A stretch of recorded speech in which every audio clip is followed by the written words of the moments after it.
Hi, my name is Will White. I'm the Senior Application Specialist for Distributed Energy Resources at Fluke, and we're going to talk about our different EVSE charging station testers.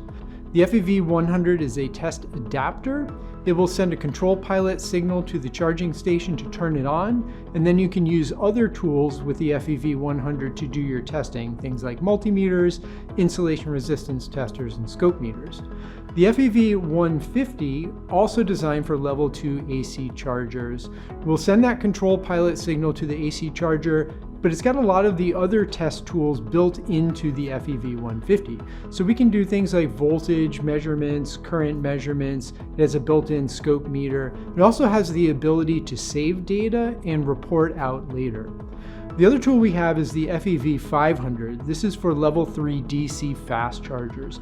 This will automate the tests that you need to do with DC fast chargers, allow you to save the information and report it out after. The FEV150 and FEV100 also work with our TrueTest software, so you can document your test results, save them, attribute them to clients and sites, and you can have that data to refer back to in the future if conditions on your sites change. So no matter what level of charger you're working with, we have a tool that will fit your needs.